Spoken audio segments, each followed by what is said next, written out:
Hello friends. இன்றைக்கி நாங்கள் எங்கே வந்திருக்கோம் பார்த்தீங்கன்னா, பாலாம்பிகை சமேத வேதபுரீஸ்வரர் சிவன் கோயிலுக்கு தான் இன்றைக்கி வந்திருக்கிறோம். இந்த கோவில் வந்து பார்த்திங்கன்னா எங்கே இருக்குன்னா, திருவேற்காட்டில் இருக்க திருவேற்காடு அம்மன் கோயிலேருந்து ஒரு ஒரு 10 to 15 மினிட்ஸ் ட்ராவலில் இந்த கோயில் இருக்குது. இது வந்து பார்த்திங்கன்னா கோவிலோட குளம், கோவிலுக்கு ஆப்போசிட்டில் இருக்குது. இது வந்து கோவிலோட என்ட்ரன்ஸ். அப்படியே நேராக உள்ளே வந்திங்கன்னா அந்த சைடு அருணகிரிநாதருக்கு தனி சன்னதி இருக்குது. இந்த சைடு இப்போ பார்த்திங்கன்னா இப்போ காட்டுறாங்க இல்லையா, இது வந்து சனீஸ்வரனுக்கு தனி சன்னதி இருக்குது. இப்போ நடுவில் இருக்கிறது தான் வந்து மூலஸ்தானம் போகிற வழி. இப்படியே இந்த கோயிலை சுற்றி வந்திங்கன்னா இங்கே சுற்றி நிறைய மரங்கள் நிறைய வச்சுருக்குறாங்க. கோயில் பார்க்கவே ரொம்ப அழகாக இருக்குது. இந்த கோயிலை சுற்றி இந்த மரத்தோடு பார்க்குறதுக்கு சுற்றி வரும்போது அவ்வளோ அழகாக இருக்குது.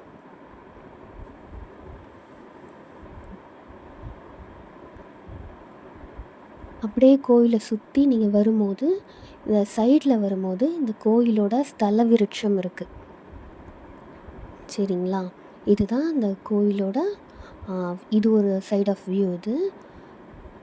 இந்த ஸ்தல விருட்சத்துக்கு கீழே ஒரு தனி லிங்கமும் அதுக்கு எதிரில் நந்தீஸ்வரரையும் பிரதிஷ்டை பண்ணியிருக்காங்க. பாருங்கள், கோயில் பார்க்கவே எவ்வளோ அழகாக இருக்கு இல்லையா. கண்டிப்பாக நீங்கள் திருவேற்காடு வந்தீங்கன்னா கொஞ்சம் தூரத்தில் இருக்க இந்த கோவிலையும் கண்டிப்பாக பாருங்கள். இந்த கோவிலோட ஒரு முக்கியமான விஷயம் என்னென்னா, திருமணமாகாதவர்கள் எல்லாம் இங்கே வேண்டிக்கிட்டு இங்கே வந்து திருமணம் நடந்ததும் சிவனை வந்து பார்க்குறேன், இல்லை கோயிலில் கல்யாணம் பண்ணிக்கிறேன் அப்படின்னு நீங்கள் வேண்டிக்கிட்டிங்கன்னா பலிக்குதுன்றது நிறைய பேர் அனுபவபூர்வமாகவே சொல்லியிருக்கிறாங்க. ஸோ இந்த திருமண தடை இருக்கிறவங்க, ரொம்ப நாள் கல்யாணம் ஆகணும்னு வேண்டுதல் இருக்கவங்கலாம் கண்டிப்பாக இந்த கோவிலுக்கு வந்து சிவனையும் அம்பாலையும் பாருங்கள். அதுலேயும் இங்கே வந்து அம்பாள் பார்க்க ரொம்ப அழகாக இருப்பாங்க.